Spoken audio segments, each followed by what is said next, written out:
بخاری صاحب، یہ غیر مناسب، غیر شائستہ، جعلی جھوٹا بیانیہ، یہ سب تو اس پہ سوال یہ کہ آرمی چیف کو جاتے ہوئے یہ باتیں کرنی چاہیے تھی، اور کس حد تک آپ کے خیال میں یہ درست باتیں کہی ہیں اور اس کی امپلیکیشن کیا ہو سکتی ہے؟ کہ یہ آئی تھنک اشارہ تو پھر کس تحریک انصاف کی طرف ہی ہے نا، اور کس کی طرف ہے؟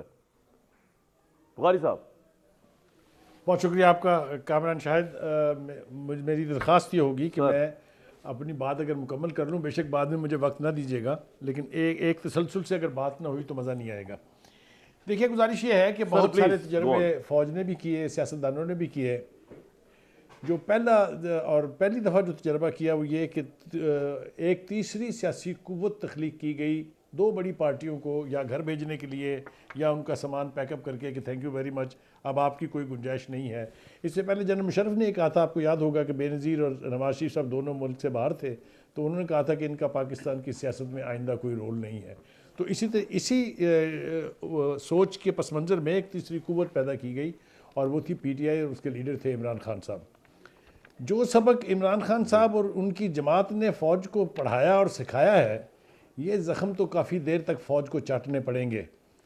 آئندہ فوج کسی معاملے میں مداخلت نہیں کرے گی، یہ تو انہوں نے کہا، اور بہت اچھی بات ہے.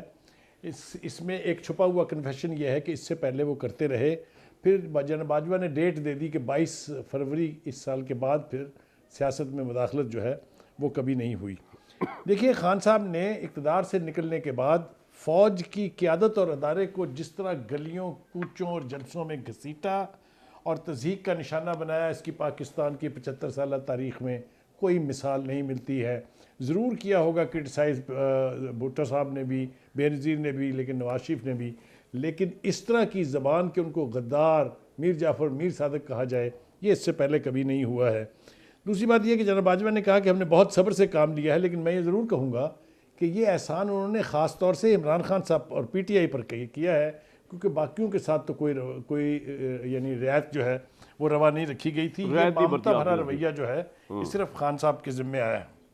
جی دوسری بات یہ ہے کہ خان صاحب کبھی تو کہتے ہیں کہ میرا اس تقرری سے کوئی تعلق نہیں ہے، اور ابھی ہم گفتگو کا آغاز بھی نہیں کیا تھا تو ان کا بیان آ گیا کہ جناب پریزیڈنٹ صاحب جو ہے وہ مجھ سے اس حوالے سے کنسلٹیشن کریں گے. اس کس کیپیسٹی میں ہوگی وہ تو میں نہیں کہہ سکتا، لیکن دو تین باتیں اور عرض کر لینے دیجیے مجھے. مشرقی پاکستان کے حوالے سے کہا آرمی چیف نے کہ اس میں بہت غلط فہمیاں ہیں جن کو دور کرنا بہت ضروری ہے.